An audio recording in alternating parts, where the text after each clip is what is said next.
ለትልቅ ጉዳይ ነው የጠራው። ያ ትልቅ ጉዳይ ምንድነው? ትልቅ ስጦታ አዘጋጅቼልሃል። ይገባሃል።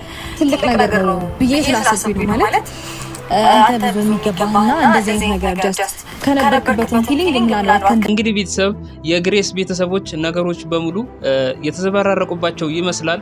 ነገሩ በሩታ እየከረረ ነው ያለው። ለምንድን ነው አብርሃምን እንደ አሻንጉሊት የምትጫወችበት? አብርሃም እኮ አንቺን ያፈቅርሻል። ገባሽ? ስለሚወድሽ ነው። አንቺ ነሽ እንደዚህ አይነት ነገር ውስጥ ሁሉ እንዲገባ ያደረግሽው። ነገሩን አክረሽው ወደማይሆን ነገር ውስጥ እንዲገባ ያደረግሽው አብርሃምን አንቺ ነሽ። ሩታ ጥፋተኛው አንቺ ነሽ። ምክንያቱም አሁን ትላንትና የተደረገውን ነገር አይታችኋል ቤተሰብ። ሩታም ኤፍሬምም ለተንኮል ብለው ሁለቱንም ሰዎች አጠመዷቸው፣ ወጥመድ ውስጥ አስገቧቸው። ሄርሜላም በዛ ጋር ኤፍሬም ወጥመድ ውስጥ አስገብቷታል። አብርሽ ደግሞ እዚህ ጋር በሩታ ወጥመድ ውስጥ ወድቋል እንደምታዩት ማለት ነው።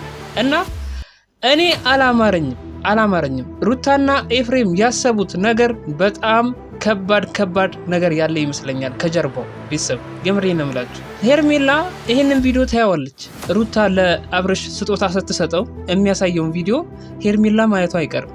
ከዛ በኋላ አብርሽና ሄርሜላ እማይሆን ሰጣ ገባ ውስጥ እንደሚገቡ ይሄ ሳይታለም የተፈታ ነገር ነው። ሩታ ይሄ ነገር እንዲፈጠር ትፈልጋለች። በአብርሽና በሄርሜላ መሃል ግጭት እንዲፈጠር ትፈልጋለች። ቤተሰብ የአብርሽና የሄርሜላ መጣመር ብዙም ያስደሰታት አይመስልም።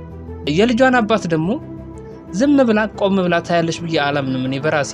ምክንያቱም የልጇን አባት ማንኛውም ሴት እንደዚህ ወዲያ ወዲህ ሲያንገላታው የማየት አቅሙ እንደሌላት ነው የሚያሳየው። ቤተሰብ ሩታ አሁን በምታደርገው ድርጊት ማለት ነው። ሩታ ሁሌም ቢሆን መላና መንገድ አታጣም፣ አብርሽን የምታጠምድበትን መንገድ።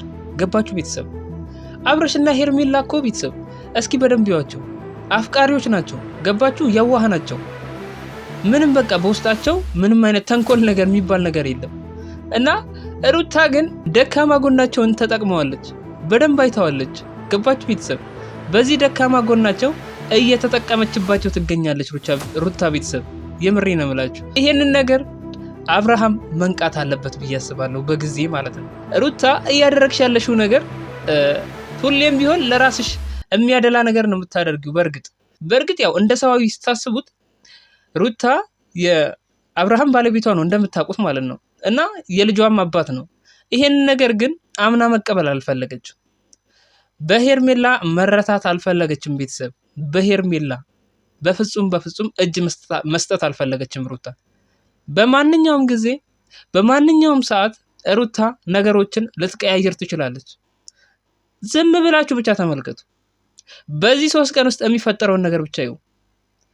አብርሃምና ሄርሜላ የማይሆን ሰጣ ገባ ውስጥ ባይገቡ ሄኖክ ምን አለበል። ግምሪ ነው የምላችሁ። ሩታም የምትፈልገው ይሄንን ነው። በቃ አብርሽና ሄርሜላ እንዳይግባቡ ነው እያደረገች ያለችው።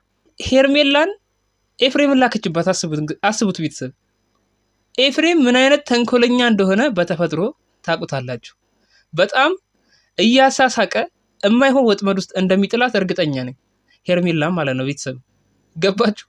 አሁን ደግሞ እኮ የሚገርመው ነገር ሁለቱንም በአንድ ቀን ወጥመዳቸው ላይ መጣላቸው ነው የሚገርመኝ ቤተሰብ። በጣም ግርም ያለኝ ነገር አያችሁ። አሁን በተለያየ ቀን ቢሆን አብርሃምን በሌላ አሁን ለምሳሌ ትላንትና አብርሃምን ብታገኘው ሩታ ይሄንን ቪዲዮ ማየቷ አይቀርም። ሄርሜላ ማለት ነው መገናኘታቸውን። የዛኔ ኤፍሬም እንኳን ላግኝሽ ቢላት እሺ አትልም በእርግጠኝነት። ምክንያቱም ሩታ የሆነ ያሰበችው ነገር አለ ብላ ልታስብ ትችላለች። ሩታና ኤፍሬም በጣም ብልህ መሆናቸው የምታዩት ሁለቱንም ሰዎች አብርሽንም ሄርሜላንም በአንድ ቀን ነው ያገኟቸው። አስቡት። ስለዚህ የሁለቱ ሰዎች ነገር ቤተሰብ ሴራው በጣም ከባድ ነው፣ በጣም ማለት ነው። እና እንዲህ በቀላሉ ሩታ ከአብርሽ ስር ትቀራለች ማለት ዘበት ነው። ይሄን አምነን መቀበል አለብን እውነት ለመናገር ማለት ነው። እና በዚህ አጋጣሚ ሄርሜላ የራስሽ የኔ የምትዩን ሰው ብትፈልጊ ነው የሚሻለው እንጂ የሰው ባል ላይ መንጠልጠል እኔ ላንቺ ተገቢ ነው ብዬ አላምንም። የምሬ ነው የምልሽ። እና ሰላምም አታገኝም። ምክንያቱም ሩታም በጣም ቀልደኛና ተንኮለኛ ነች እንደምናየው ማለት ነው። መቼም ቢሆን ሄርሜላና አብርሃም ደስተኛ እንዲሆኑ እንደማትተዋቸው እርግጠኛ ነኝ። ይህንን ነገር አብርሽም ሄርሜላም ይህንን ነገር ተረድታችሁ የሩታን ጸባይ እያደረጋችሁ ካላችሁት ነገር ብትቆጠቡና በቃ ወደ ሚስትህ ብትመለስ ነው የሚሻልህ። አቶ አብርሽ እምልህ ነገር ቢኖር ይሄ ነው እንጂ ካልሆነ የማይሆን እንዲሁ ህይወታችሁን ሲኦል ነው የምታደርግባችሁ ሩታ። ስለዚህ ነገሮችን ለማስተካከል ብትሞክሩ አብርሽና ሩታ አንድ ላይ ቁጭ ብላችሁ ያለፉት ነገሮች አልፈዋል። እናንተ ያው በመሃላችሁ ልጅ አለ፣ በጣም የእግዚአብሔር ስጦታ በመሃላችሁ ስላለ ይሄንን ነገር እናንተ ናቅ አድርጋችሁ በመሃላችሁ ያለውን ችግር ለልጃችሁ ስትሉ አንድ ላይ ብትሆኑ ነው የሚሻለው፣ ለሁለታችሁም ቢሆን ማለት ነው።